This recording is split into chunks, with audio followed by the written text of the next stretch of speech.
come election time of petrol costing $2.70 a litre, plus the knock-on effect of a rise in the cost of living? Well, given we've got a centre-left coalition government at the moment, what does a centre-right coalition government have to promise for that to be a viable election issue? It has to promise that petrol prices will come down. And how do they do that? That's a very good question. By taking little taxes off. They take the taxes off, yeah. But then we don't improve our infrastructure. So you've got to try and convince people that some short-term pain, and for some people it will be a lot of pain, will be worth it in the long run. Absolutely. But if national roads of national significance and its infrastructure program is going to come back on, where does that come from if the actual baseline price of petrol is still so high? All right, I'll move on to the next question. Or if I could just put in a pitch for cycling here, everyone's going to turn into cyclists. I came in on my bike today, even though the weather was looking a little bit iffy, and all the people who have hated on cycleways and cyclists are soon going to become one. Don't say that, I live at the top of Johnsonville. That's what e-bikes are for. Yeah. There are quite a few hills between here and my house, and an e-bike flattens it all out. Or e-scooters, of which there will be purportedly 3,500 soon on the streets of Auckland. E-scooters can climb that hill, Chris, although none are coming into Wellington as far as I can I want to see how they go in the Ngorunga Gorge. The New Zealand Herald reports today on a young mother left fearing for her life after being threatened with beheading. She exposed what she believed were bogus arborists on social media door-knocking for business in Hallswell. She posted images of the group on the Hallswell community page with a warning that they don't look legit. That prompted a private response saying, "We know where you live, we're coming over for you, bad swear word, and we'll cut your bad swear word head off." The police decided there was no danger to the young woman and the beheading threat was hollow. They ordered the two women responsible to apologise. It's not clear they have done so. We asked police for clarification here, given that in Section 306 of the Crimes Act, threatening to kill or do grievous bodily harm can get you jailed for up to 7 years. So they sent through a statement saying, after speaking with the women, taking into account the complainant's wishes, I think she was quoted as saying she wanted charges laid, but perhaps she's changed her mind, a restorative justice approach has been taken.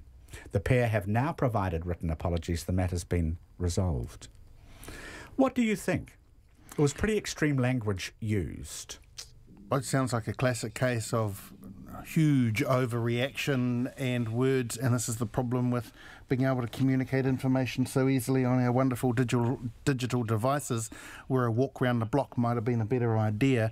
But the key thing here is if the complainant is now happy with the process, and a complainant has to agree to a restorative justice process. If they've agreed to do that and they're happy with the outcome, then I would say, okay, it's one of the key things I think we've lost a little bit from the police and out of the justice system in recent years. And it's an uncle of mine who was a law enforcement officer both here and in New Zealand, here and in Australia, used to say the most powerful force he ever had was the power of discretion. Yeah. Yes. Well, if there was one way to prove that she had a point and that they were in fact possibly not that legit, so this was it. Nadine Higgins has been on the panel today. Thank you, Nadine. You're welcome. With Chris Wikara. Kia ora, Chris. Ngā mihi. And we're back tomorrow. Here's Checkpoint. Thanks, everyone.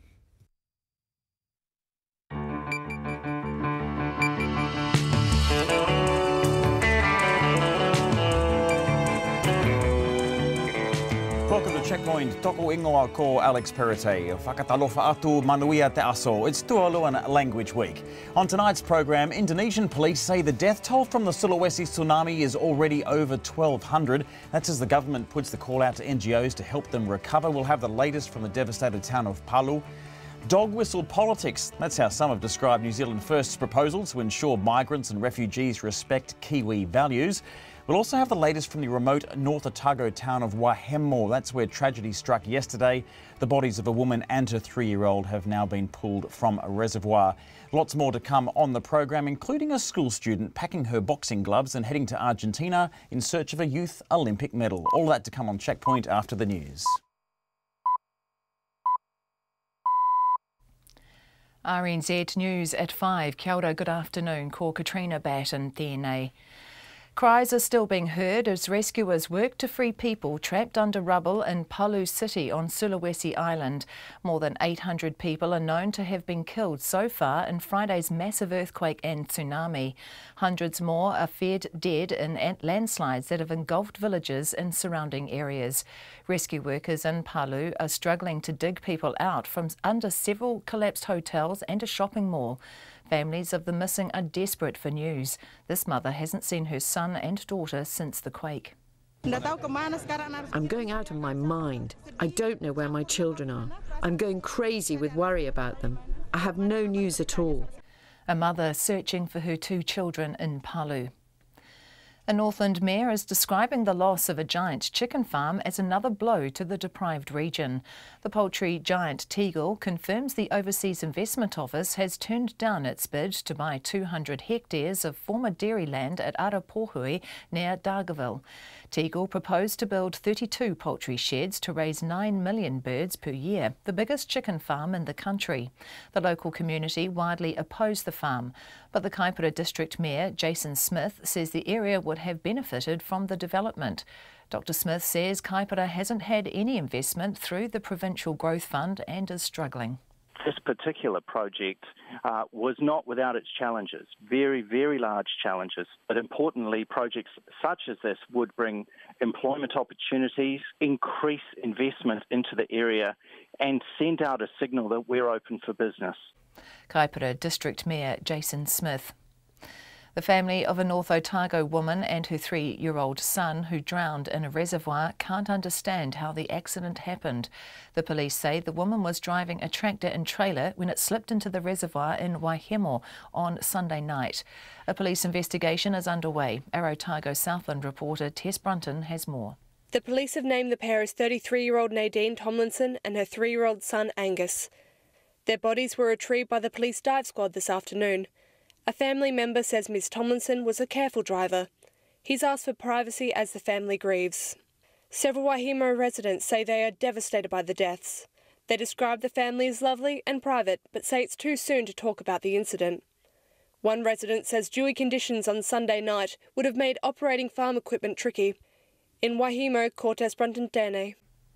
Principals warn that their stopgap measures for coping with the teacher shortage are hiding the scale of the problem. Helen Varney from the Auckland Primary Principals Association says schools in the city are trying to cover about 80 unfilled vacancies. She says they're using part-time teachers and other measures that mean the general public does not realise the extent of the teacher shortage. The real crisis is being masked because we're solving some of the problems. Where it will all come to a head is when we just cannot mask it anymore, where we cannot take 3 or 4 classes in the hall. What are we going to do? That's going to be the problem.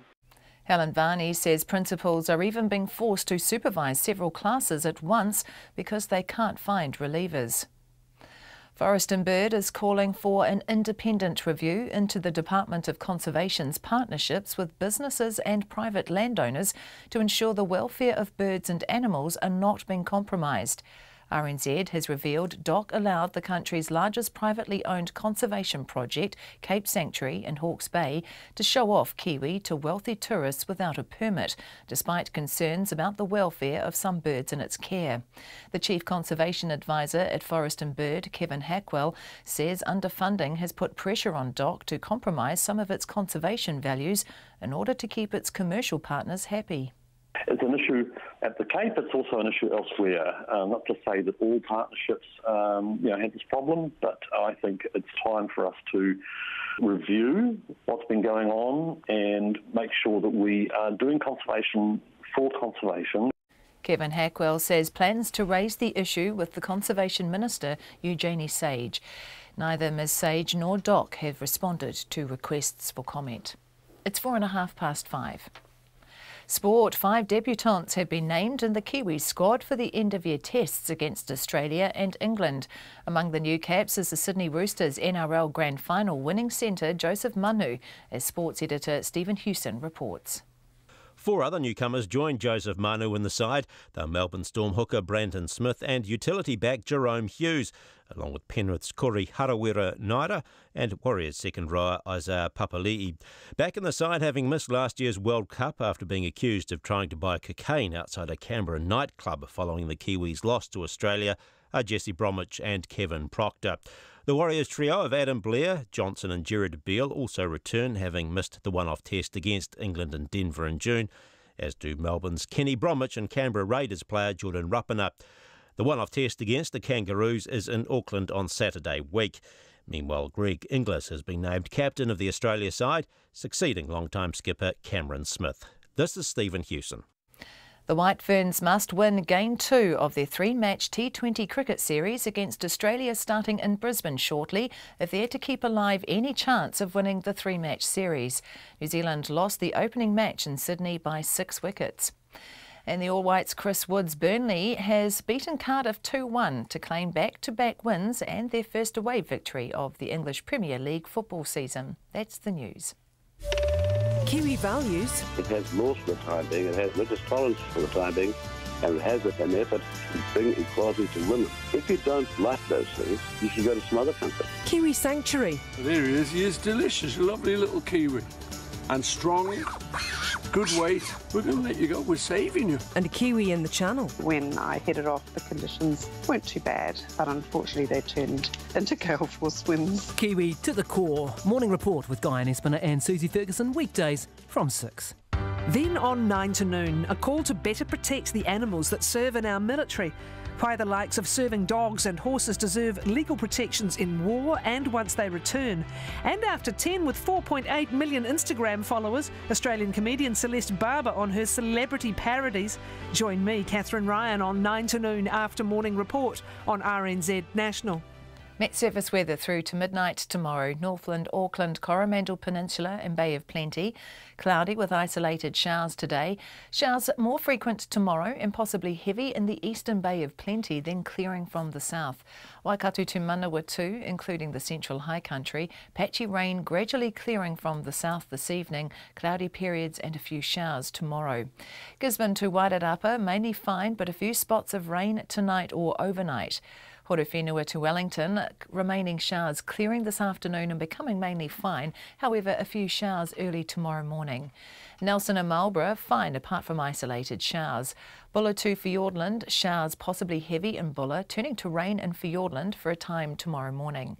Canterbury, cloudy areas, isolated showers this afternoon and evening with possible thunderstorms. Scattered showers developing tomorrow afternoon. Otago and Southland, scattered showers this afternoon and evening, mainly inland, showers returning tomorrow. And the Chatham Islands, fine spells with a few showers tomorrow. It's 5:08 and you're listening to Checkpoint. Thank you very much, Katrina. Our top story this morning, obviously more carnage in Indonesia. The authorities there are digging mass graves for hundreds of victims of the earthquake and tsunami which hit the island of Sulawesi. The confirmed death toll currently stands at more than 800, but officials are warning thousands may have perished. The police there have told us that it's already over 1,200. The 7.5 magnitude quake struck to the north of the island on Friday and was followed by a deadly tsunami along the coast. The closest town to the epicentre is the heavily populated fishing area of Donggala, with over 300,000 people. Further south is the city of Palu. Over 820 people have been confirmed dead there. The BBC's Rebecca Henschke is there. Up to 50 people are believed to be still under the rubble of the Roa Roa Hotel in Palu City. Rescue workers are trying to find survivors. With no heavy building equipment available, they're using whatever they have. Cries of help had been heard from the rubble, but in this case it came too late. President Joko Widodo has visited the area, promising to speed up the aid operation. Hundreds of military personnel have been deployed, and some of the most vulnerable are getting help. But those left behind are struggling. And with aid only now just trickling in, desperate residents are taking matters into their own hands. We need to eat. We don't have any other choice. We must get food. We're in a crisis. We have nothing for our basic needs. Food, water, we desperately need them. Desperate relatives are flocking to the area to try to find out the fate of loved ones. This lady hasn't heard from her son and daughter. I'm going out of my mind. I don't know where my children are. I'm going crazy with worry about them. I have no news at all. She still has a long way to go to reach Palu. We arrive after hours waiting for landslides to be cleared. People that I'm meeting are saying that they haven't received any of that promised aid.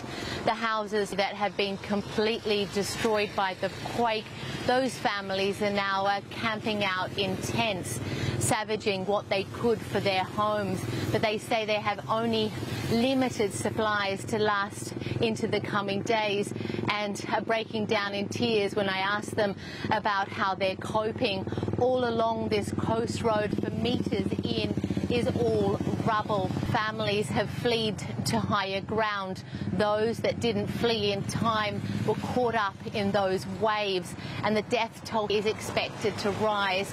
I've been to the hospital that's struggling to cope with the injured, and many people are still missing, unable to find their families. The bodies from this area are lined up at the nearby health clinic. Doctors say that in this Muslim-majority country, they will be buried in a mass grave soon to stop the spread of diseases. They are starting to smell. We want to wait for relatives to pick them up, but we can't wait any longer. An Indonesian doctor ending that report from Rebecca Henschke.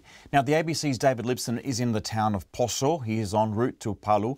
I spoke to him a short time ago and asked him what's happening with the rescue efforts. There's still major search and rescue operations going on, for example, at a multi-storey hotel in Palu City, which has collapsed into a giant pile of rubble. There are still voices coming from underneath that rubble, and they are attempting to move it aside and get to those people. But still, heavy earth-moving equipment is in pretty short supply, and they are still somewhat under-resourced as well. More and more people, personnel and equipment are arriving in the disaster zone almost by the hour, but much, much more is needed, and they're being hampered by significant shortages of fuel and also fresh water and food, but also aftershocks. There's been well over 200 aftershocks, which has made things difficult as well. Now, you're talking about Palu there, that town that's right inside the bay there that would have been belted by that wave. We've heard also that there's destruction right out in the point in Donggala. Have you heard of towns like that have also suffered? Yeah, well, our ABC crew was one of the first into Donggala yesterday, and it was eerily calm. It looked somewhat from the pictures, somewhat idyllic. The reason for that was that a whole village of some 300 people, as the locals described it, sunk into the sea. Now, that was first as a result of the earthquake, which caused the buildings to collapse, and then the tsunami that followed shortly afterwards. So there are multiple deaths and injuries there, a lot of people missing too, and that's just a couple of the areas. So Donggala was closer to the epicentre. Palu City was the much more built-up city, but then there are a couple of other provinces where we've just heard nothing from so far because communications are still cut and electricity is still not on as well. Right, so we should expect those numbers, which are getting closer to 1,000 people, but I guess from what you and the people on the ground there are bracing for, we're going to see numbers probably much higher than that, aren't we? I would expect so. The numbers in that official death toll, which is up above 800, are just the bodies that have been discovered. With a tsunami, often a lot of the debris and the dead are actually swept back out to sea when the water recedes. So there are still many people missing, but even getting a handle on that is very difficult because it is such a chaotic zone that it's hard to know who is missing as a result of the quake and the tsunami and who is just kind of lost in the fray. in those chaotic cities. We are hearing reports from the National Police that possibly 1,200 people have been confirmed killed. We are still going by the numbers put out by the National Disaster Agency of Indonesia, which is somewhere north of 800. But certainly we can expect those numbers to rise substantially as they continue to clear the rubble and get to those zones that as yet have not been reached. Now, David, we've seen photos and footage of President Joko Widodo, who has visited the areas, and I believe just recently the official call has gone out to be receiving international aid. What sort of items are they asking for people that want to be able to help in this situation?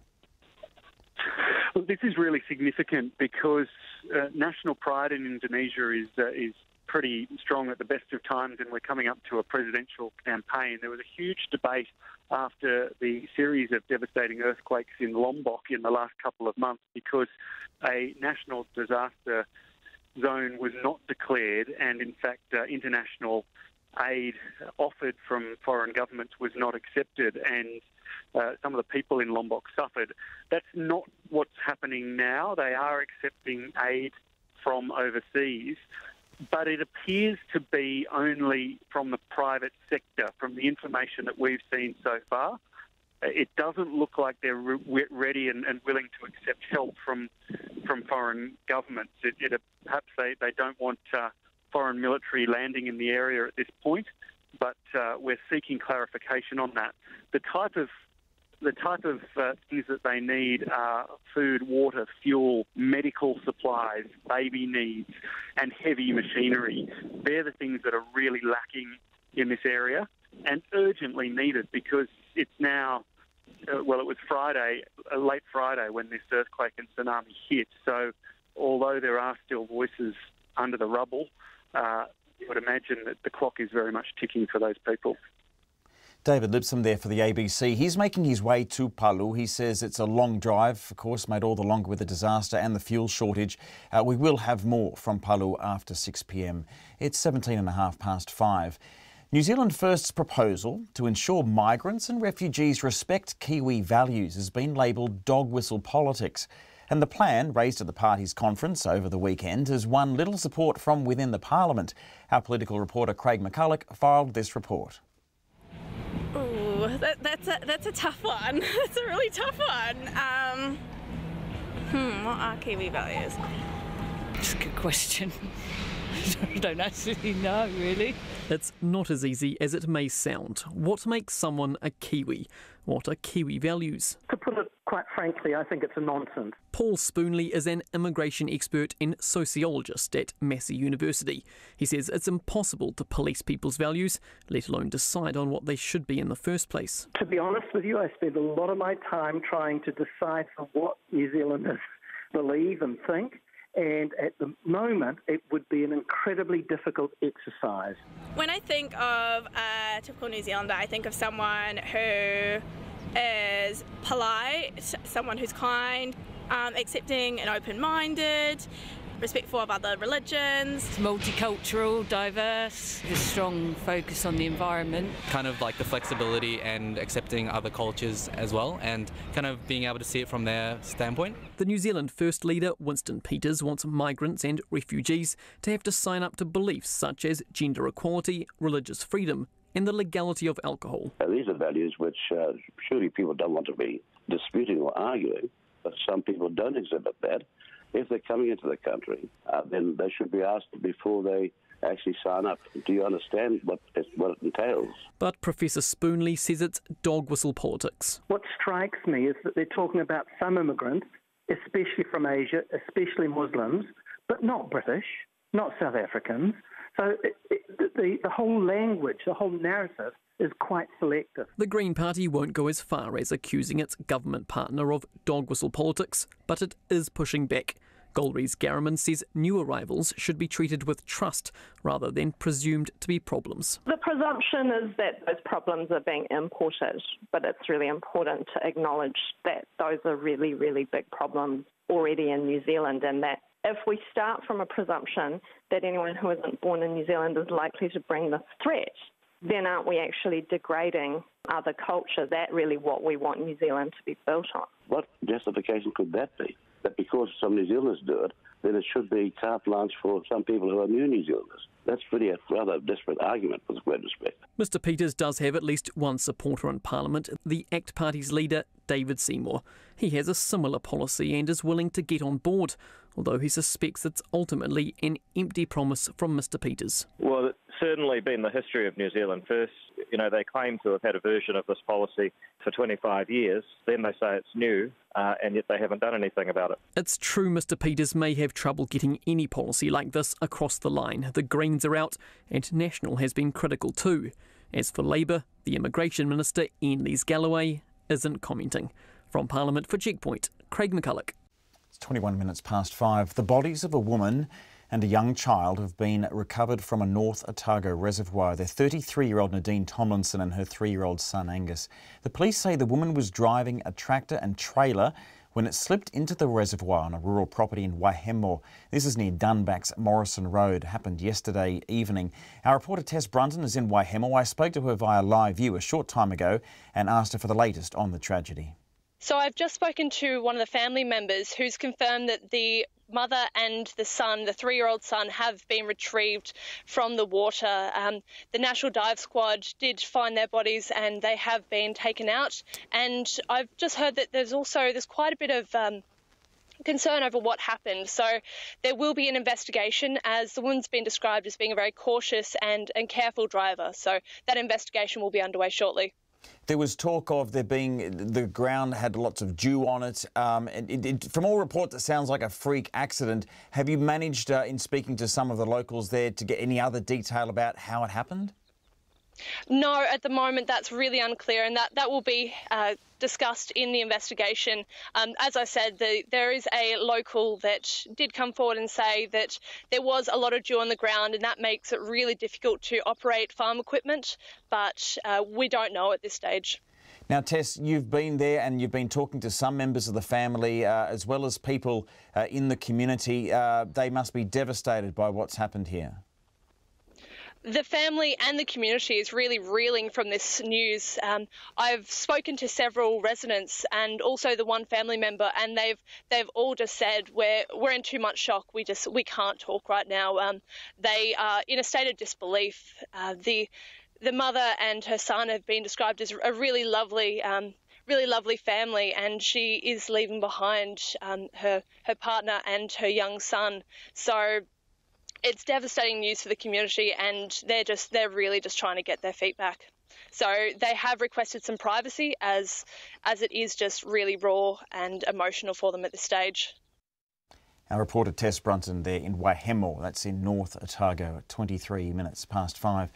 Forest and Bird is calling for an independent review into the Department of Conservation's commercial partnerships with businesses and private landowners. Now, that's after RNZ revealed DOC allowed the country's largest privately owned conservation project to show off Kiwi to paying guests without a permit, despite concerns about the welfare of birds in its care. Here's our Hawke's Bay reporter, Anusha Bradley.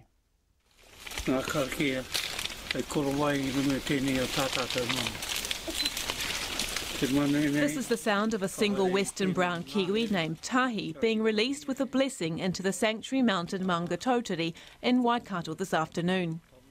It's hoped that over the next 5 years, 500 kiwi will make this their home. The sanctuary is run by a trust in partnership with DOC, but it's these types of partnerships that are now being called into question. It's been revealed DOC allowed the country's largest privately owned conservation project, Cape Sanctuary in Hawke's Bay, to show off Kiwi to paying guests who were also allowed to handle the birds without a permit. That was despite concerns about the welfare of birds in its care. An internal report into the death of 9 little spotted kiwi shows they died from neglect because they were not monitored properly and there was inadequate pest control. Complaints to DOC about the deaths show there were concerns it was the result of the Cape's focus on providing tours to tourists at the cost of monitoring and pest control to ensure the kiwi survival. Forest and Bird's Chief Conservation Advisor Kevin Hackwell says the Kiwi Recovery Group advised against the little spotted kiwi being transferred there in the first place. because of poor pest control. They were not doing adequate pest control. They had a huge increase in rabbits on the area. They weren't being managed properly. The pests got in, the stoats, the ferrets, the weasels, the cats. Their numbers went through the roof, eating the rabbits, and then they turned on the kiwi. It should never have happened. Kevin Hackwell says DOC allowed the transfer to happen anyway, an example of how the department's compromised its conservation values to keep partners happy. He says there needs to be an independent review of all such partnerships. It's an issue at the Cape, it's also an issue elsewhere. Not to say that all partnerships have this problem, but I think it's time for us to review what's been going on and make sure that we are doing conservation for conservation and that we are looking after the best interests of the species that we are trying to conserve, not trying to do what just the partners want. Cape Sanctuary now has a permit to conduct Kiwi tours and says with that comes strict conditions that no guests are allowed to hold the birds. Back at Sanctuary Mountain Maungatautari, Chief Executive Phil Lyons says no Kiwis will be cuddled here either, but he admits there is a need to attract tourists. It's a fine line. It's a balancing act, as you will appreciate. We do need a substantial amount of funding to ensure we've got a sustainable conservation operation. So we do have to get the balance right. So we do have to generate and be innovative with generating revenue. The Chief Executive of Kiwi for Kiwis, Michelle Impey, says it should be up to the Kiwi handler to decide who handles a bird. And they'll know if a bird is stressed. They will know if the human involved is really stressed and nervous about it. But I think you could quite safely give someone an experience. You've got to trust people's judgment out there. And again, kind of say people connect with it. You know, they don't have to cuddle one to connect with Kiwi, but sometimes it helps. Kevin Hackwell says the need to make money from tourists by allowing them to hold Kiwi shows why a review of DOC's partnerships is needed. A lot of people don't realise Kiwis do not have a breastbone, which most other birds have. Therefore, handling them is something you've got to do very carefully, because you can injure them quite easily, actually. Mr Hackwell says he will raise the issue with the Conservation Minister, Eugenie Sage. Ms Sage was too busy to respond to requests for an interview with RNZ today. DOC has also not responded to requests for comment. In Napier for Checkpoint, Anusha Bradley. 27.5 minutes past 5. Principals are warning that schools are masking the severity of the teacher shortage by taking stopgap measures to get by. They say principals are supervising several classes at one time when they can't find relief teachers, and secondary schools are offering fewer classes in some subjects. The teacher shortage has become a lever in industrial bargaining by the primary and secondary teachers' unions, which are holding their annual conferences this week. Here's our education correspondent, John Gerritsen. Helen Varney from the Auckland Primary Principals Association says measures that were once considered unusual are now commonplace as schools in the city try to cover about 80 unfilled vacancies. They're being filled by relievers that are working part-time. They're filled by people that have come back that would only work a couple of days a week rather than doing a full week in a classroom. It's stopgap. It isn't adequate. Ms Varney says principals are even being forced to supervise several classes at once because they can't find relievers. One principal, a teacher aide and 3 classes in the hall, that's about 90 to 100 students. That's happening in what, one school? No, that's happening across Auckland. She says schools are finding ways to cope, and that means the general public doesn't realise the extent of the teacher shortage. The real crisis is being masked because we're solving some of the problems. Where it will all come to a head is when we just cannot mask it anymore, where we cannot take 3 or 4 classes in the hall. What are we going to do? That's going to be the problem. Kevin Silcock from the Invercargill Primary Principals Association says schools in his city are also trying to manage their way through the shortage, and it's not fair on the children. It's not sustainable. It's the children at the end of the day that are suffering. You know, when you're putting extra children into a classroom, the numbers are going up, so there's less teacher time for each child. If they go into a different room each day or on a regular basis, the classroom teacher doesn't know them like the normal classroom teacher does, so it does affect their education. Richard Dykes from the Auckland Secondary Principals Association says schools are being forced to make compromises because of the teacher shortage, but the impact is largely invisible to the public. You won't see it. You won't see no teachers because principals will have to find a solution. You know, if we don't have a teacher, then we don't have a class.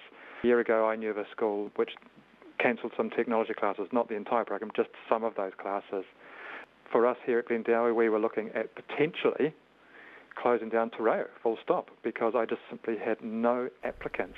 Mr Dykes says his school was able to find a Te Reo teacher only with help from the Education Ministry, but the situation is a warning sign. Had it not been for that one person, we would have had to have shut down Te Reo Maori, and that's the place where schools are at, and that's a tragedy if we get schools having to make really hard choices about cancelling down courses and opportunities for our young people. Auckland principals have warned that finding sufficient teachers for 2019 will be hard, and the city's primary schools expect to be covering 100 unfilled vacancies by the end of December this year. Mo te hōtaka o te ahi, ko John Gerritsen tēnei. Primary school teachers and principals voted against the government's second pay offer. You remember that happened last week. Their union, NZEI Te Riuroa, says it's still deliberating and plans to make an announcement by tomorrow.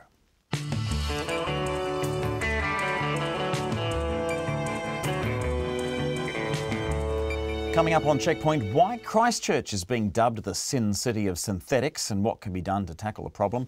And Tegel's plans for a mega chicken farm in Northland look to have hit the skids. We'd love your feedback. There's a few people already getting in touch about their view on what New Zealand Kiwi values are. Let us know what you think and we can pass them all on to Winston Peters and New Zealand First. You can text us, of course, on 2101, tweet us at Checkpoint RNZ. We're on Facebook, Checkpoint. Or if you want to email checkpoint@radionz.co.nz. First, here's Katrina Batten with the news headlines. A picture of large-scale destruction is emerging in the Indonesian city of Palu. Rescuers are still waiting for heavy machinery to search the ruins of several hotels and a shopping mall. Cries can still be heard from those trapped in rubble as locals search frantically for their missing relatives. Aid is beginning to trickle in, but not enough yet, and desperate survivors have been looting stores for much-needed food and water. Mass graves are planned for the mounting bodies to prevent the spread of disease. A Northland mayor is describing the loss of a giant chicken farm as another blow to the deprived region. The Overseas Investment Office has turned down Tegel's bid to buy land near Dargaville to build the biggest chicken farm in the country, raising 9 million birds per year. The local community opposed the farm it took protest action. But the Kaipara District Mayor Jason Smith says the region needs investment because it hasn't had any money from the Provincial Growth Fund and is struggling. The family of a North Otago woman and her 3-year-old son who drowned in a reservoir can't understand how the accident happened. The woman was driving a tractor and a trailer when it slipped into the reservoir in Waihemo on Sunday night. Their bodies were recovered this afternoon and a police investigation is underway. Principals are warning that schools are taking stopgap measures to cope with the teacher shortage, and it's not fair on children. They say principals are supervising several classes at once when they can't find relief teachers, and secondary schools are offering fewer classes. In some cases, several classes are grouped together, sometimes in the school hall, under the eye of the principal and a teacher aide. Forest and Bird is calling for an independent review of DOC's partnerships with businesses and private landowners to ensure the welfare of birds and animals are not being compromised. It says underfunding has put pressure on DOC to compromise some of its conservation values in order to keep its commercial partners happy. Those are the headlines. I'm back at 6. Thank you very much, Katrina. We'll see you then. It's 26 minutes to 6 and Madison Reedy is here with the business update. How are you? I'm very good, Alex. How are you? Not too bad at all, although doing better than CBL Insurance. There's some more, boys. It's bad news, is it? It's usually bad news with this one. So this news came out of the Auckland High Court this afternoon. So the interim liquidators were there last week. Now, I'll remind you that this is to do with CBL Insurance. So that's only the subsidiary that the Reserve Bank of New Zealand moved to put into liquidation in February. So that's a subsidiary of the big beloved parent CBL Corporation, which has all of those international ties. So the interim liquidators, who are from McGrath Nicol, there's 2 of them. They were in the Auckland High Court last last week. And the judgment actually only came out this afternoon. So the reason they were in the court was they were seeking a court direction. They were basically wanting the green light under the Companies Act to say that you have the power in your role as an interim liquidator to make a lump sum payment to its reinsurer, Elite Insurance, which is actually based in Gibraltar. So what they wanted to do... This is a creditor? No, it's not. Yes, they are the largest creditor. Right. So the reinsurer is basically, if you're an insurance firm, if you can't pay your claims, if you can't make your payouts, your reinsurer is your backup, and they owe a lot of money to their backup, but we don't know how much. All of that is still confidential. Right. So what the interim liquidators wanted to do was give them a lump sum payment to their largest creditor, Elite, to get them off their books. Mm-hmm. Now that would essentially put them in a better financial position, is what they argued, and said it would be better for other creditors and for shareholders. It would mean that they could possibly revive the business, and other creditors would have better options and maybe a better go if they wanted to secure their debts. But in the court, all those other people said no, that's actually not the case. So Alpha Insurance, which is its second largest creditor, said no, we don't want that. The directors and the shareholder of CBL Insurance also came and said, we don't want that either. We still think we can revive it. So the judge actually dismissed it, and they have not been given the green light to do that. So we'll have to wait for the Reserve Bank hearing, which is actually the hearing to properly liquidate it. That's being heard on November 12th. So it's a wait and see on that one, as per usual, I always say with this case. Yes, for sure. Now, more houses are hitting the property market. Are we going to see prices drop? Spring has certainly sprung, but for the short answer on your price thing, not yet. And again, a wait and see. So this data came from realestate.co.nz, which does a lot of research on the property market, especially with the amount of listings that are put online. So it's a pretty typical time in spring, kind of pre-summer, for houses to hit the market. And we did have a massive lift in listings nationally. Right. So nearly 12%, 11.7% up in listings for the month of September. So that's about 10,372 extra houses if you were on the market to buy one. People are obviously more confident to buy one if they're selling it certainly does speak to confidence as well. Obviously, this doesn't talk about the amount of purchases. So this is just the ones that are out there to buy. Sure. So, but certainly if people are putting their houses on the market, it means that they feel confident that they are going to sell it, because obviously it's a pricey thing to do. The biggest increase was in Auckland. So the amount of listings in Auckland alone were up 32%. Wow. But then on the flip side of that, we also had about a 34% drop in listings in the likes of the Central North Island. So it's kind of a tale of two stories there. But on prices as well, the average asking price nationally, that was up as well. So it's not the usual case of supply and demand. We have more supply, demand is possibly still there, but prices are still going up. They went up about 5%, and particularly in the Central Otago Lakes District, which is the hot market of Queenstown. The average asking price there hit 1.1 million. Wow. So prices are still certainly on the way up, and they're expected to continue. We'll have to wait and see there. Good. And the markets, how'd they go? Yeah, the NZX closed down 0.25%, pretty sluggish Monday there.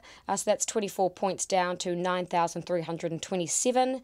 The dollar's buying at 66.2 US, 91.7 Australian, and 50.8 British pence. Also a bit of news there with our New Zealand dollar after the NAFTA deal that was just announced. So Canada's gone through with that all of about 10 minutes ago. So our dollar actually dropped about half a cent to the Canadian. So the Canadian gained. We're buying at about 84.9 to the Canadian dollar at the moment. We were about 85.5 during the day. So a bit of a slip there. Okay, great. Well, keeping us up to date. Thank you very much, Madison Reedy there with the latest in business news at 22 minutes to 6. More and more people are turning up at Christchurch Hospital's emergency department. This is after they smoked a bad batch, or what's been described as a bad batch, of synthetic drugs. About a week ago, the Canterbury DHB said it had 10 people arrive at ED. Some of them were critically ill after taking the drug, and this is in a period of about 48 hours. Now, Checkpoint can reveal since then the number of presentations to ED has almost doubled. Our South Island reporter Logan Church has been investigating. Well, they don't call it Sin City for a reason, it's known for Sin City. That is what people call it. That's River Jaden, calling Christchurch the Sin City of synthetics. River knows the ins and outs of synthetics well. I come from a history of addiction. I was a heroin addict but I've been clean for 7 years. I have used synthetics probably about 3 years ago, and it took me to a place of where I was really, really paranoid. I couldn't sleep. I couldn't really hold down a job. I was very angry when I didn't have it. Very dependent on it as well. Just over a week ago, 10 people turned up to ED within a 48-hour period after consuming what is being called a bad batch of synthetics. At the end of the week, that's rose to 11. The Canterbury DHB at the time said users were gambling with their life, and it seems people are continuing to roll those dice. At least 8 more people have turned up to hospital in the week since. So what makes these potentially deadly drugs so accessible and so easy to find? Most of the product, the chemical, I don't know what the chemical is called, but it has been there's chemical coming from China that's getting in through customs. What happens is it gets in like a fertiliser bottle and it's sprayed onto hay, grass, herbs, cut up and then put into a bag. So a $20 bag would probably be equivalent of $50 worth of pot. How easy is it to get? You could pretty much go on Facebook and I would say within the hour you'd probably get synthetics a bag of 20 if you're going to go that avenue. River now runs a charity called Streetwise, which aims to help people struggling with problems such as synthetics. And like any drug, getting off synthetics is hard. Odyssey House is the ambulance at the bottom of the cliff for many addicts in Christchurch, treating youth and adults. Its clinical director, Nigel Loughton, says the number of people coming in with synthetic addiction is slowly creeping up. He says he's not overly surprised that users are now turning up to Christchurch Hospital in high numbers. Well, I don't think it's surprising given the manufacturing techniques. It's an unregulated kind of manufacturing thing, and so the amount of substance or the active substances is quite variable, and the manufacturing techniques aren't going to be very sophisticated, and so that's going to create problems. In the year to June, 45 people died as a result of using synthetic drugs. And Ross Bell of the Drug Foundation says that's worse than anywhere else in the world. Well, I would certainly describe this as a public health emergency, and for the simple reason that we've never experienced this before, where you've got groups of people who are dying or being hospitalised, and anywhere in the world this hasn't been happening. So we've had some deaths in some parts of the world, but we certainly haven't had deaths to the level that New Zealand has. So we do have a public health emergency that isn't going to go away anytime quickly. So, what is the answer? The police refuse to answer any questions about how current investigations into synthetic use are going. But Christchurch-based field crime manager Greg Merton has a simple message for users. Don't take synthetic drugs or any drugs of any kind. And synthetics are particularly dangerous, as we've seen through the number of deaths, because nobody knows, apart from the person making them, and they are completely unscrupulous, what goes into them. Ross Bell thinks a more holistic approach might be the answer. Putting out a simple message, these are dangerous, don't use them, clearly isn't the right approach now. What we would want to see happening is health and law enforcement agencies talking to the people that are choosing to use these things and asking them, what help do you need? What can we do to support you to not use these substances, to get you treatment, to get you housing, and so on. But everyone I spoke to is worried that unless something drastic is done soon, synthetics will only get more accessible and more popular. Kei ototahi ahau mō te hōtaka o te ahi nei, ko Logan Church tēnei.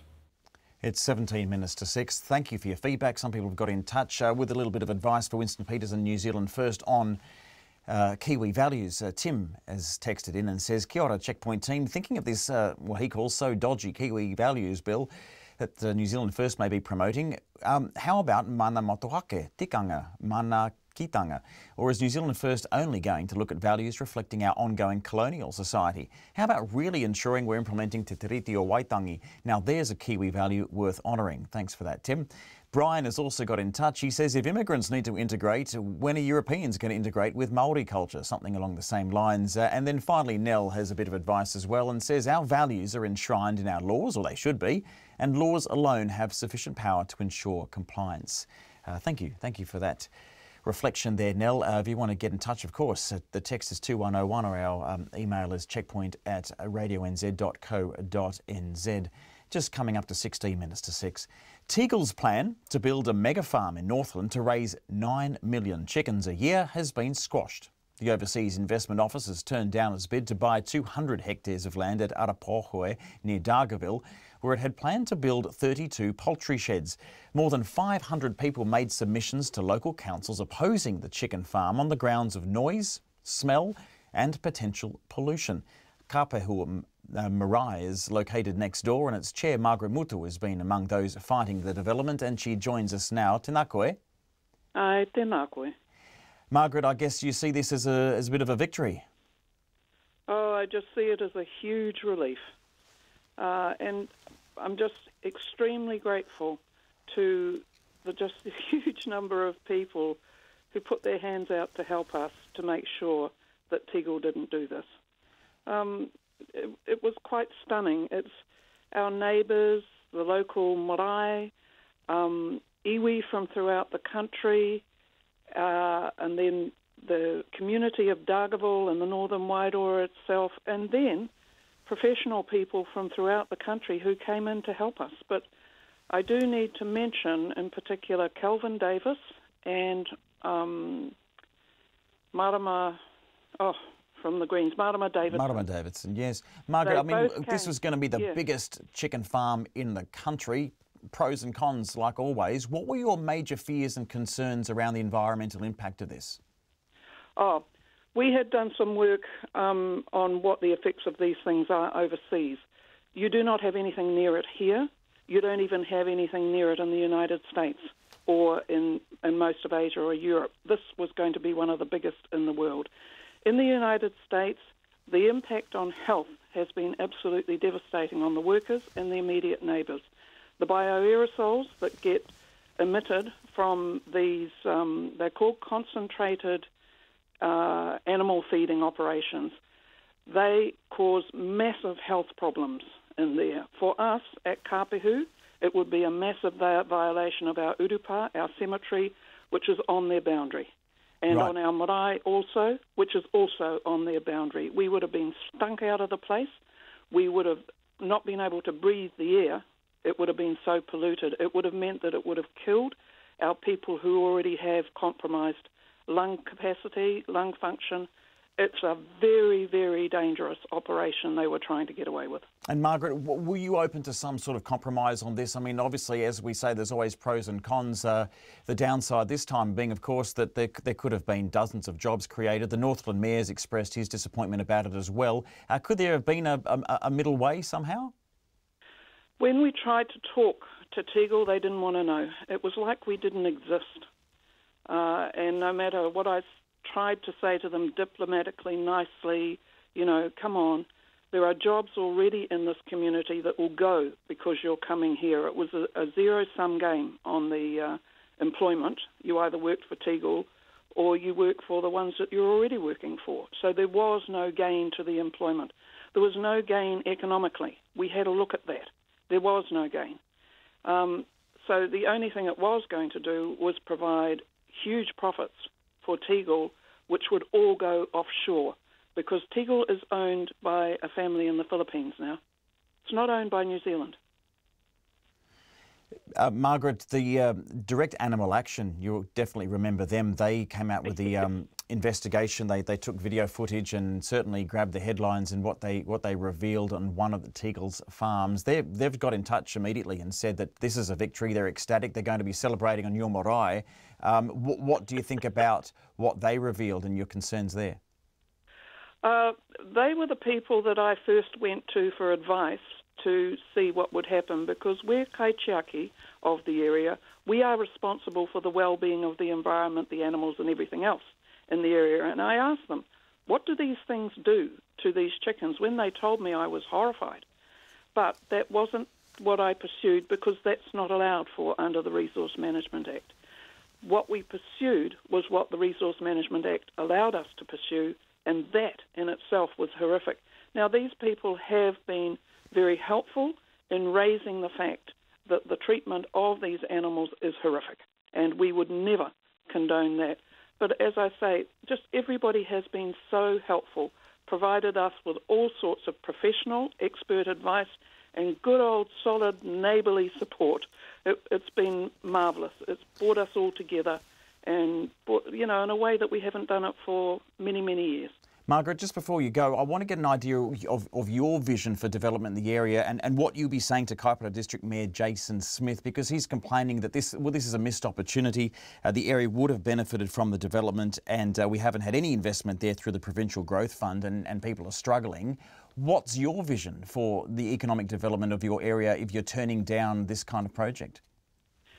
After all the research we've done on this concentrated animal feeding operations, the advice coming from the United States, from Europe and Asia is really, really clear.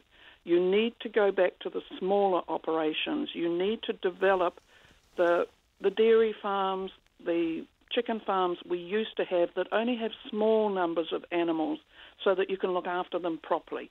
Develop, because that is largely gone out of the northern Wairau.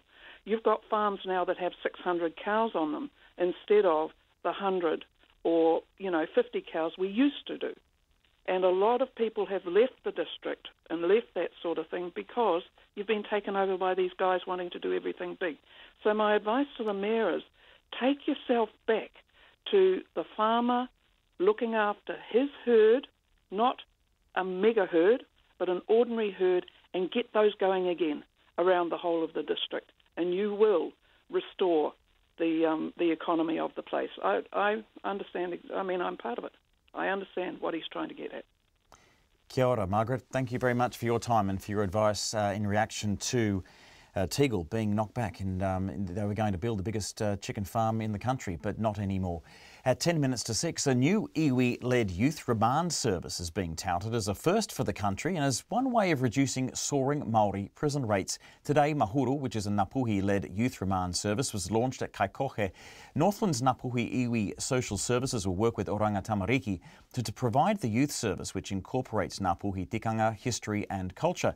Te Manu Korihi reporter John Boynton was there.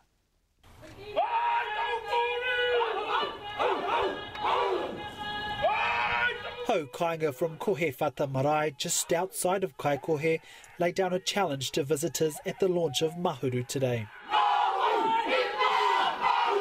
The minister responsible for whānau ora and youth, Pini Henare, was welcomed onto the marae alongside representatives from Oranga Tamariki and the police. The rollout of Mahuru across Northland is a first and will be led by a focus on Ngāpuhi history, culture and tikana. Lucy Taurua Mason has taken in 15 children in the last 5 years, and her motivation for being a caregiver is simple. My tāne put this thought in my head that if I can make a difference to someone's day, then it was a great day. So that's the philosophy behind what I do. Miss Taurua Mason says many children have been in state care their whole life, and she tries to offer them some stability. Some of them just need a safe place to be. And I got a whare, and it's just me at home now. So there's a room there and a bed there, and how am I?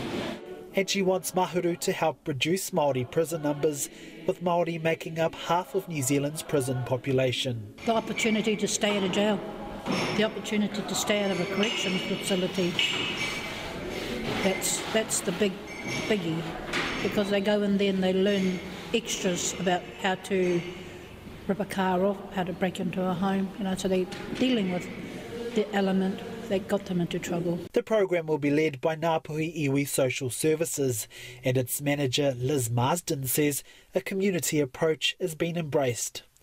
Youth in Northland who are on remand will be placed with kaimanaki or caregivers. We'd like to have, caregivers who know the history of Ngāpuhi, who are tikanga based in the way they run their homes, just so that our young people can have exposure if they haven't before. It's vital, she says, youth who are in remand services aren't all kept in the same facilities. We're separating them out one-to-one and placing them in well-functioning whānau where they perhaps get some exposure to routine, to 3 meals a day perhaps, and for many of them that's not been their life's experience to date. Youth will also work with mentors and social services during their time with Mahuru, and Ms Marsden says they'll receive ongoing support after their sentencing.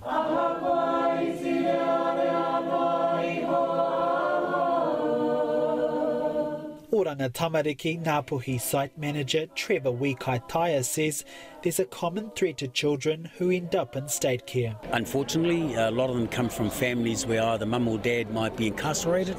So, father figure, particularly for the boys, doesn't exist, and it may not be present in the wider whānau.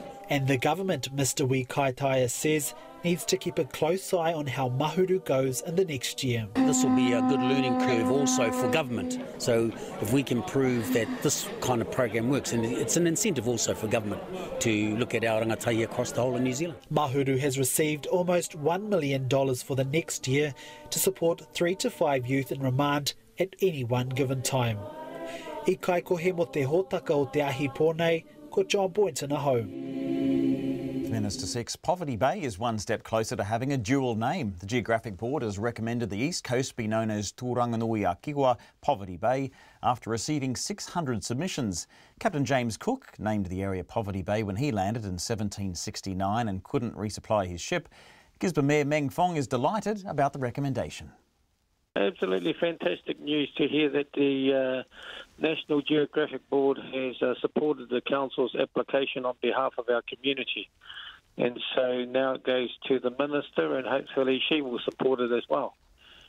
What do you make of the different submissions we've received? Because it's fairly divided. We've got people that want to stick with it. I think that's about a quarter of the submissions. A quarter want the new name, a quarter want the dual name. Do you know what the final quarter wanted? Was it some other name? Wouldn't have a clue, but whatever the result is, the Geographic Board have obviously considered all the submissions and have made a determination or decision on that supports the Council's application. And this has been a long time coming. It's really started with a bit of a grassroots movement to have a name that more reflects the history of the place. What are some of the more meaningful voices that you've heard in this debate about how a name really speaks to the nature of the place? Look, ever since I was born and having a shop in a market garden, I used to listen to views from our community, more particularly our iwi people in Tūranga, and always moaned about the name Poverty Bay, which we're not. Growing up in our district, I thought, hey, it's proper to actually acknowledge the Maori name for the bay because they came here first. And so when I got onto council, those were the same murmurings of disgruntled people that didn't like Poverty Bay. And then a few years later on, we had marches from schools coming to our district, mainly Kaiti School, who did a project on the history of our bay and found that it was Tūranganui-a-Kiwa, and so lobbied council, and there's been many other submissions over a period of time in forms of letters and letters to the editor and private conversations, but it's a great outcome for our district. And what do you expect? Because the next stage is it goes to the Minister, Eugenie Sage, to make a decision on this. Have you got any idea of how they will see it and whether they'll respect the decision of the board? Well, I'm not thinking for her, but I hope that going through a robust community debate through the community, the lobbying of our community to the council putting forward a proposition to the Geographic Board, and they've made a positive determination, so the recommendation will go to her. It'll be pretty difficult for her to say no, I think, so I'm hoping that she will say yes. There will be, of course. It's amazing how these things, people get very, very passionate about them. There are a lot of people still that disagree, that say, look, it's always been called Poverty Bay as long as I've been there. That's the kind of sort of persevering attitude to well, their version of history and the very real events that happened when Captain Cook visited. Even on your own board and council, there are people that disagree with this. What do you say to them who say, come on, there's more important things to get on with here, and this is actually a bit of a waste of money? Well, it didn't cost any money in the first place, so let's get that clear. No one needs to change anything.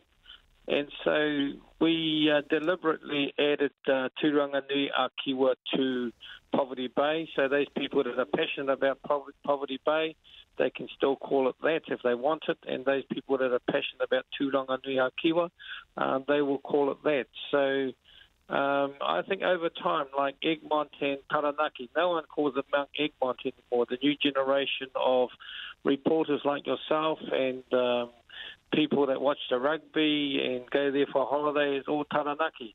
So I think as our generation, and more particularly as our young people mature and live in Gisborne, Tairāwhiti, they will actually use Tūranga ni a Kiwa more often, or probably even delete Poverty Bay off their vocabulary. The Gisborne Mayor, Meng Foon, who is fluent, of course, in Te Reo Māori. Let us know what you think. Tūranga nui a Kiwa or Poverty Bay, or both? We'll see if we get to your feedback after the news. RNZ News at 6. Ngā mihi nui, good evening. Ko Katrina Batten, aho. The government has rejected Tegel's proposal to build a mega farm in Northland because it wasn't going to benefit the country. The Overseas Investment Office turned down the poultry giant's bid to buy more than 200 hectares of former dairy land at Arapohue near Dargaville. Eva Corlett reports. Tegel proposed to build 32 poultry sheds to raise 9 million birds per year, the biggest chicken farm in the country. The local community widely opposed the farm, citing concerns around noise, smell, pollution and negative effects on property values. The Land Information Minister, Eugenie Sage, says the land sale wasn't going to result in substantial benefits. Ms Sage says it's a privilege for overseas companies to buy sensitive land in New Zealand, and Tegel's application didn't meet the criteria. The Kaipara District Mayor Jason Smith says Kaipara hasn't had any investment through the Provincial Growth Fund, and the loss of the farm is another blow to the region. Ko Eva Corlett, tēnei. Rescue efforts are intensifying in some of the areas worst hit by Friday's earthquake and tsunami in Indonesia. The death toll from the disaster has soared to more than 800, with hundreds more feared buried in landslides that engulfed villages and surrounding areas. The ABC's Anne Barker is in Palu. Heavy lifting machinery is finally being deployed to some of the worst disaster zones at Palu. At the Roa Roa Hotel, 2 excavators and search and rescue teams are on site to sift through 7 stories of rubble that have collapsed into a mound of concrete. 45 people inside have survived the quake, including 7 pulled out alive yesterday, but 30 to 40 people could still be trapped inside. Voices were still calling from the rubble this morning, but the smell of dead bodies is slowly building in today's heat. And Barker reporting. The family of a North Otago woman and her 3-year-old son who drowned in a reservoir can't understand how the accident happened. The police say the woman was driving a tractor and trailer when it slipped into the reservoir in Waihemo on Sunday night. They've named the pair as 33-year-old Nadine Tomlinson and her 3-year-old son Angus. Their bodies were retrieved by the police dive squad this afternoon. A family member says Ms Tomlinson was a careful driver. He asked for privacy as the family grieves. Waihemo residents say they are devastated by the deaths. They describe the family as lovely and private. One resident says dewy conditions on Sunday night would have made operating farm equipment tricky. Principals warn that schools are taking stopgap measures to cope with the teacher shortage, and it's not fair on children. They say principals are supervising several classes at once when they can't find relief teachers, and secondary schools are offering fewer classes. Our education correspondent John Gerritsen reports. Principals have told RNZ News they're often forced to take measures they once considered unusual. They include putting part-time teachers in charge of classes and grouping several classes together, sometimes in the school hall under the eye of the principal and a teacher aide. Secondary schools are offering fewer classes in some subjects, and principals worry they'll have to cancel some subjects altogether. They say it's not fair on children, but they have no choice because they cannot find enough teachers and relievers. Ko John Gerritsen, tēnei. A sociologist and immigration expert has criticised New Zealand First's Kiwi values proposal, calling it dog whistle politics. The party's leader, Winston Peters, says new arrivals to the country should have to sign up to beliefs such as gender equality and religious freedom. But Massey University's Pro-Vice-Chancellor Paul Spoonley says it's impossible to police people's values, as they'll just say whatever is needed to get into the country.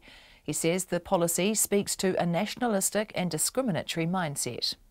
What strikes me is that they're talking about some immigrants, especially from Asia, especially Muslims, but not British, not South Africans. So the whole language, the whole narrative is quite selective. Paul Spoonley says it's also very difficult to define New Zealand values. The United States and Canada have reached a deal to salvage the North American Free Trade Agreement with Mexico. Negotiators beat the midnight deadline to renegotiate the nearly 25-year-old agreement, with changes that will substantially boost American access to Canada's dairy market and protect Canada from possible auto tariffs, according to sources with direct knowledge of the talks. President Donald Trump had threatened to splinter the NAFTA pact by doing a deal with Mexico and taxing Canadian vehicle exports to the US. But sources say Mr. Trump has approved the framework deal with Canada just days after he sharply criticised Canadian Prime Minister Justin Trudeau and his negotiating team. It's 6:05. Sport coach Michael Maguire believes the Kiwi squad, named to play 4 end-of-year tests against Australia and England, marks a new chapter for New Zealand Rugby League. Maguire's named 5 new caps for the one-off test against Australia in Auckland on Saturday week and the 3 tests against England in Hull, Liverpool and Leeds. Back are Jesse Bromwich and Kevin Proctor, who both missed last year's World Cup after being accused of trying to buy cocaine outside a Canberra nightclub following the Kiwis' loss to Australia in May last year. Maguire says he's made them well aware of the behaviour expected of them. They've just got to do their job and do that for the players. Enough has been said about those two, and I think it's time now to give those boys some space to get that jersey back on. And I've spoke to them a lot around that space, and I've said that it's about looking forward, and I'm sure they're going to come in very keen and ready to go. Kiwis coach Michael Maguire. The New Zealand women's cricket team has recovered to be 52 for 2 after 6 overs in the second 2020 international against Australia in Brisbane. Batting first, the White Ferns were 17 for 2 at one stage, but a short time ago Susie Bates was on 39 and Amy Satterthwaite 9. The White Ferns must win the match to keep the 3-game series alive. That's the news. Tonight on Nights, there's a window on the world of fashion modelling. Dana Johansson looks back at the weekend sport, and the Australian Judge Justice Michael Kirby talks about the legal advice he gave to India's first openly gay prince and how it helped overcome that country's ban on homosexuality. Hi, Theo. Hi, how are you? Good. Good time to be calling. The daffodils are out. Yeah. Have you noticed? We're in Wellington at the moment. That's lately with Karen Hay on RNZ National. Met service weather through to midnight tomorrow: Northland, Auckland, Coromandel Peninsula and Bay of Plenty. Cloudy with isolated showers today. Showers more frequent tomorrow and possibly heavy in the eastern Bay of Plenty, then clearing from the south. Waikato to Manawatu, including the central high country. Patchy rain gradually clearing from the south this evening. Cloudy periods and a few showers tomorrow. Gisborne to Wairarapa mainly fine, but a few spots of rain tonight or overnight. Horowhenua to Wellington, remaining showers clearing this afternoon and becoming mainly fine. However, a few showers early tomorrow morning. Nelson and Marlborough fine apart from isolated showers. Bulla to Fiordland, showers possibly heavy in Bulla, turning to rain in Fiordland for a time tomorrow morning. Canterbury, cloudy areas, isolated showers this afternoon and evening with possible thunderstorms. Scattered showers developing tomorrow afternoon. Otago and Southland, scattered showers this afternoon and evening, mainly inland, showers returning tomorrow. And for the Chatham Islands, fine spells with a few showers tomorrow. It's 6:08 and you're listening to Checkpoint. Thanks very much, Katrina. The death toll from Friday's devastating earthquake and tsunami in Indonesia is now more than 820, and that could rise into the thousands. This afternoon I spoke to Radhika Pinto, who works for World Vision and is in Palu, where hundreds are feared dead. He described the damage. There's many houses devastated by tsunami. Many building is cracked and down, the building. All hotel is also cracked and down. So many buildings not safe for people to live in. They need water, they need food, they need shelter, and they need blanket, and also they need the cover of dead body, because many dead body in the under building, under ground. Now, dozens of people are feared trapped under collapsed buildings, as just explained by Mr. Pinto there. That's in the city of Palu, with rescuers unable to reach them until heavy machinery arrives, and that could be another day away. Zach Fleming has more. Towering waves up to 6 metres high devastated the island of Sulawesi following Friday's earthquake. Many of the victims were swept away, and when the water subsided, it revealed the city of Palu in ruin. Rescue teams are scrambling to dig out people trapped underneath what's left of the city 1,500 kilometres northeast of Jakarta. Aerial footage shows entire areas flattened, as if nobody ever lived there. Dozens of people are believed trapped alive under the rubble of 2 hotels and a mall. One woman said she narrowly escaped as the mall crumbled around her. I just finished shopping and went to the cashier. Suddenly everything got dark and the walls started falling around us. It was horrible. I rushed to a broken escalator with my daughters and we made it outside. Rescuers are waiting for heavy machinery to arrive, but President Joko Widodo said that's not expected until tonight. Visiting Palu, President Widodo said the damage was worse than he was expecting. Meanwhile, Indonesia's National Disaster Mitigation Agency spokesman Sutopo Nugroho confirmed that 3 areas have been cut off entirely since the quake, so he expects the death toll to rise significantly, potentially into the thousands. We hope the data remains as it is. However, looking at the conditions there are still bodies unidentified, as well as victims buried under the ruins. There are also remote areas yet to be reached by joint search and rescue teams, he said. Of particular concern is a cut-off fishing town north of Palu, Donggala. It was the closest to the quake's epicentre, and hundreds are feared buried in landslides that engulfed rural villages. Authorities have confirmed grim images from the weekend of body bags lining city streets, with a mass grave now being prepared in Palu to try and prevent the spread of disease. President Widodo says Palu and the surrounding areas are down from 7 to 2 electricity power plants. The airport won't be fully functional for at least a week, and additional fuel supplies aren't expected for 2 days. Indonesia sits on the Pacific Ring of Fire and is regularly struck by earthquakes. However, questions will likely be asked about why the country's warning systems appear to have failed on Friday. The country's weather agency says a warning was issued but lifted it 34 minutes later. Officials maintained the waves hit while the warning was still in effect. Neighbours including Australia, Thailand and China have offered assistance, while the EU has sent $2.5 million in aid. For Checkpoint, Zach Fleming. It's 6:12. We're going to go back to the teachers and their new proposals. We heard earlier from John Gerritsen, our education correspondent, who talked to us about the stop-gap measures that are in place, principals supervising multiple classes of students because relief teachers can't be found. Now primary teachers are proposing a week of one-day rolling strikes in November. The union NZEI Te Reo says teachers and principals will vote in the first week of the 4th term, so as soon as kids go back to school after the holidays, on this proposed strike action. So they are yet to vote on this decision. NZEI Teachers lead negotiator Liam Rutherford is on the line. Good evening to you, Liam. Kia ora, Alex. So you've consulted members over the weekend. That was during the annual conference. Was there overwhelming support for this idea of the rolling strike? What was said there at the conference?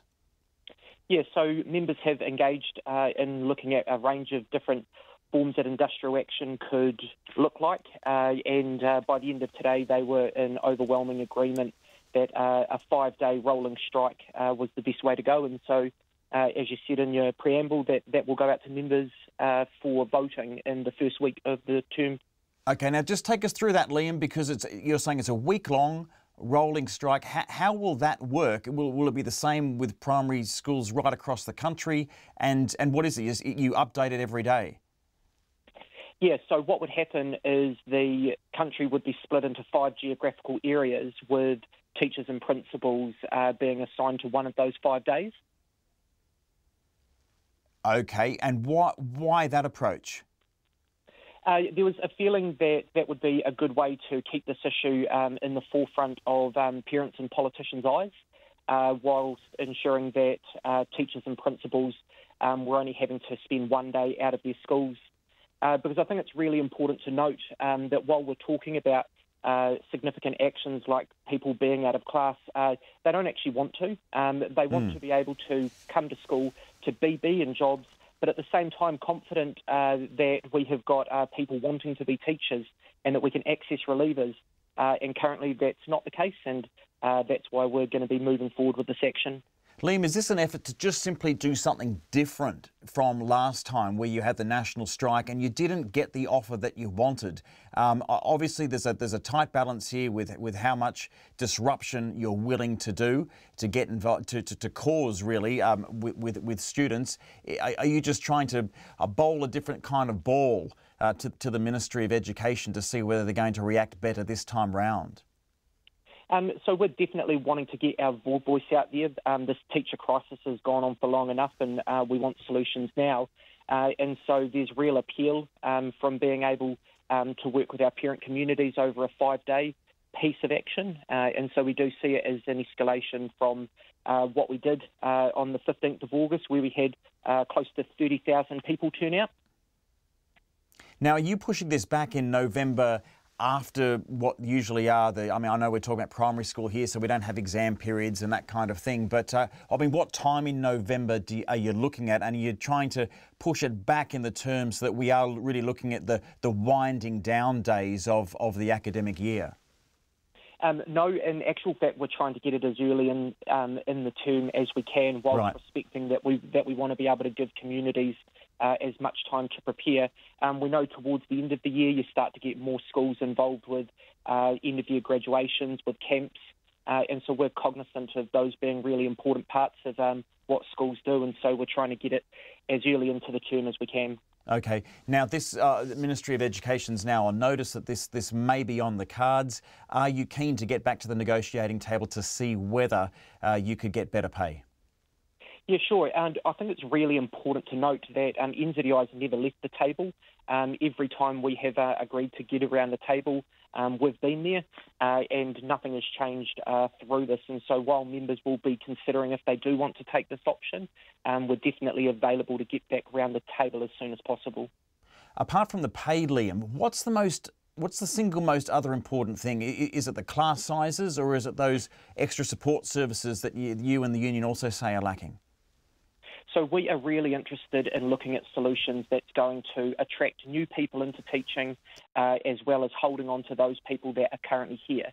And when we talk to those people, it's issues to do with the long hours, with the lack of time in front of kids, with the larger class sizes, and with the learning support, as well as pay. And so until we can address all of those, I think we're going to really struggle to settle this. Okay, so that vote, of course, only a couple of weeks away. How likely, can you tell us tonight, how likely is it that we're going to have that week-long rolling strike in November? It's definitely a process that is up to the teachers and principals of this country to decide, but if the feeling of annual conference was anything to go by, I can see it happening. Thanks very much for your time. Kia ora. That's NZEI Teachers Lead Negotiator Liam Rutherford talking to us about the prospects of a week-long rolling strike to be held in November. Primary school teachers will be voting on that as soon as children return at the beginning of term 4. Just coming up to 18 minutes past 6. A former boys rugby coach and teacher aide has today entered the witness box to deny over 100 charges of sexual offending. Alosio Taimo is on trial at the High Court in Auckland, where he has pleaded not guilty to 106 charges against 18 boys over 29 years. Our court reporter Edward Gay filed this report. Alosio Taimo has begun giving evidence in his own defence. He said in 1986 he had been studying at Teachers Training College in Samoa before moving to New Zealand. Months after his arrival, the Crown says he began sexually offending against a boy. Today, Mr Taimo's lawyer, Tua Saseve, asked him this. In terms of what has said that after about 2 months you started touching him in the bedroom, what do you say about that? That never happened. He was asked about another incident that the Crown said involved him sexually offending against the son of a friend. That never happened because I never slept at their house at any time. Mr Taimo will give further evidence tomorrow before he's cross-examined by the Crown prosecutor Jasper Rhodes. Earlier, the court heard of details of an explicit close-up photo of a young teenager performing a sex act on an adult male found on Mr Timor's mobile phone. The image was not shown to the jury, but lawyers for the Crown and Mr Timor have agreed on what it shows. Justice Moore told the jury this. I have ruled that that photograph itself is not to be produced. It's a very graphic photograph, as you might imagine. The description of that photograph in the agreed statement of facts covers the matters which I have determined are important and relevant to the issues in this trial. The identity of the boy, who was under 16 years of age at the time, has been agreed but cannot be reported. Detective Mark Jamieson was the last of the Crown witnesses. He said the phone was seized from Mr Timor on his arrest in August 2016, but the image had been deleted. It was only found by members of the Police Digital Forensics Crime Lab. He said the police tried to speak to the boy in the photo and his family on a number of occasions, but they did not engage with investigators. The case before Justice Moore and a jury is now in its 7th week. Mō te hōtaka o te ahiahi, ko Edward Gay ahau. It's 6:20. In the UK, a conference of Tory party members in the city of Birmingham will set the stage for a showdown with the troubled British Prime Minister Theresa May. Her leadership's been badly bruised over the government's Brexit strategy, and Mrs May will come out fighting when she delivers her speech to the conference on the final day. But her so-called checkers plan for Britain's exit from the EU is all but in tatters, as the ABC's Europe correspondent Samantha Hawley explains. In Birmingham, the anti-Brexiteers descended. They'll be wanting to make their voices heard across the 4-day Tory conference. It's sensible debate, and we want all politicians to put our interests ahead of their own. Is that so bloody complicated? No, it's not. 200 kilometres away in the British town of Stanford-le-Hope, about an hour's drive from London, 9 luxury homes are in the making. Of the workers on site, 60% are from the European Union, and Brexit is biting for their boss, Britishman Azad Asma. So when the referendum was called and the result was announced, that was horrific for us. And it's getting worse and worse as we go down the line. After the summer holidays, 4 of Azad's staff didn't come back to work. There's no future here for them, or the future's uncertain. It's an anxiety spreading from the very top down. This week, the British Prime Minister, Theresa May, will face another challenge as thousands of Tory party members meet to debate party policies, including Brexit. Matt Bevington is from UK in a changing Europe. So conference is probably going to be another step towards the undermining of her leadership in some ways. Boris Johnson will be on manoeuvres, lots of other people will be on manoeuvres. It may well be her last conference, so she might want to go out with a bang and take the fight to people in her party. The flamboyant former Foreign Secretary Boris Johnson, who's seen as the most likely leadership contender, will be seeking the headlines during the conference week. But for now, the Prime Minister is safe in her leadership, with her internal opponents not having the numbers to launch a vote of no confidence. The question is, will Prime Minister May continue with her so-called checkers plan that sees in part a common rulebook for goods and services traded with the EU and a combined customs treaty? It's hard to see how. It's already been rejected by EU leaders in Salisbury, by Britain's opposition and by members of her own party. Jill Rutter is the Programme Director for Brexit at the Institute for Government. Worst case scenario is that things drag on, and then it becomes very clear very, very late in the day, so with minimum preparation time, that we really aren't going to be able to reach a deal and transition, and we break up with the EU on really bad terms. That would mean the UK crashing out of the EU with no deal at all. Australian art dealer Adrian Mibbis has lived in London for 30 years and runs Whitford Fine Art. I've been in the business long enough here, and no deal would take us back to the times of the 80s. Theresa May will address the Tory conference on Wednesday. Samantha Hawley reporting at 6:23. Plastic straws have been pulled from shelves at Countdown supermarkets in another attempt to reduce plastic waste ending up in the environment. The ban on selling the straws came into effect today, and as Jonathan Mitchell reports, it took some consumers by surprise. First it was plastic bags, now plastic straws are on the way out. Got people talking on the streets of Wellington this afternoon. I think it's good that they're stopping selling straws. However, but what about all the plastic packaging on food? That's just like, yeah, wow, cool that you're stopping selling plastic straws, but stop wrapping everything in plastic and then we'll really start talking, I guess. It's kind of like people like to do a little thing and be like, yeah, we're really on track to solving like pollution and stuff, but you really need to be honest and be like, hey, is plastic straw banning, like, is it really making like a proper difference, or should we take a bigger step, you know? Yeah, I mean, I think it's a really good start because it's such a big franchise like Countdown saying that they're not going to sell straws. It's telling everyone that they're ready to start banning everything and getting everything sorted to help the environment, and it's a good message to people that they're actually ready to make a change for it. And do you use plastic straws? No, I mean, there's no need to. We have cups. Like, I actually really enjoy using straws. Don't know why, but we've bought like a 10-pack of metal ones and you just put them in the dishwasher, and it's a lot easier and frankly more satisfying than a plastic one. Some of these, these clothes shops, really cheap, made in China sort of clothes, and what are they made of, and what happens to them going into the landfill? So it's, it's like tip of the iceberg with plastic straws.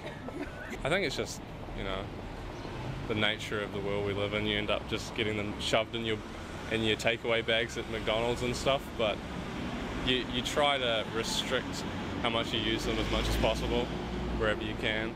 A Countdown spokesperson, Kitty Hannafin, says it's unnecessary plastic just going to waste. We decided that we could take a lead and actually just expedite a decision to phase out single-use plastic straws. We've looked sort of far and wide for alternatives, and we've got on offer bamboo straws, paper straws, metal straws, and also looking at straws made of silicone. Wellington restaurant Wagamama went plastic straw-free in December. Its Assistant General Manager Rosie Gilbertson says its customers aren't missing them. Recently, it's not been a problem at all, and people are just completely used to it, and most of the feedback we have is really positive. You get used to having straws served with drinks, and people sort of like it, but there's actually no need at all. Ms Gilbertson says they've got biodegradable ones on hand if needed, and their waste output has reduced a lot. Loads of less damage. We used to use straws with every single drink we sent out, and we can see 146 people at a time in the restaurant, so decreasing that is massive. Obviously from a business perspective as well, you're not spending the money on plastic straws that you're going to use once, so there's really a win-win situation for everyone.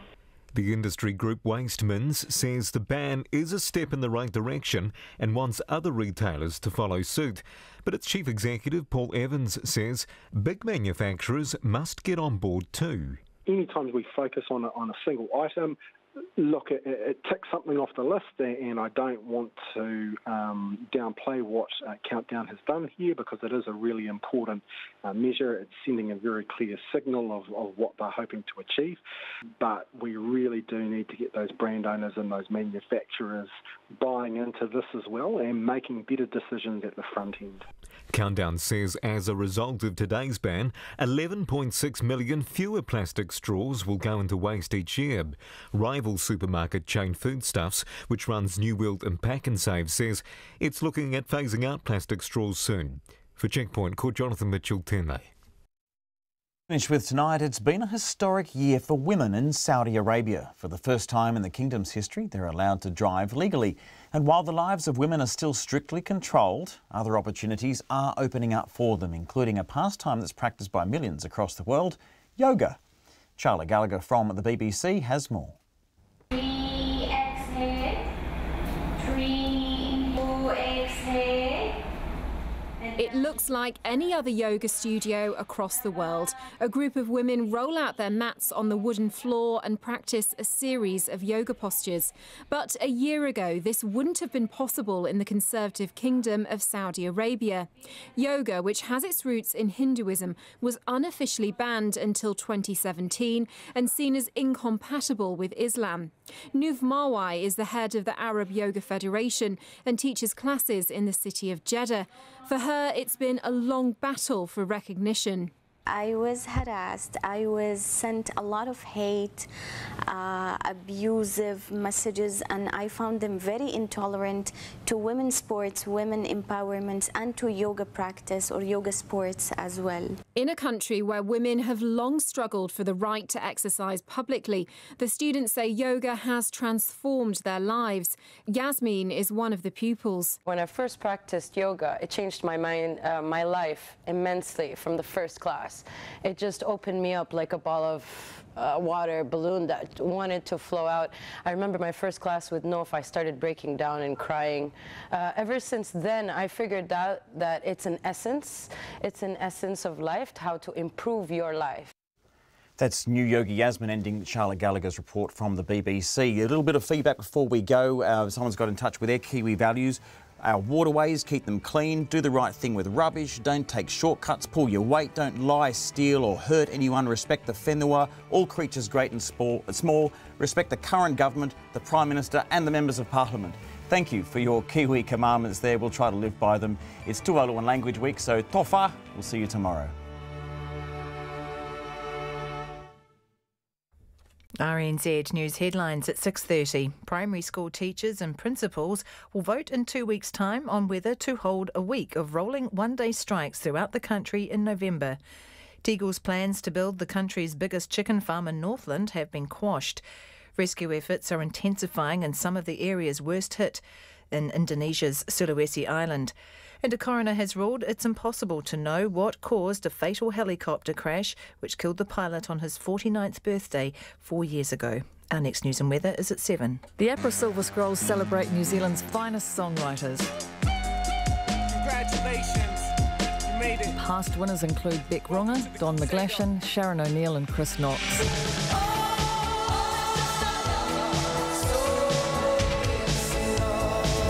I'm Karen Hay and I'll be hosting a live Silver Scrolls special this Thursday night along with Alex Bean and Nick Bolling.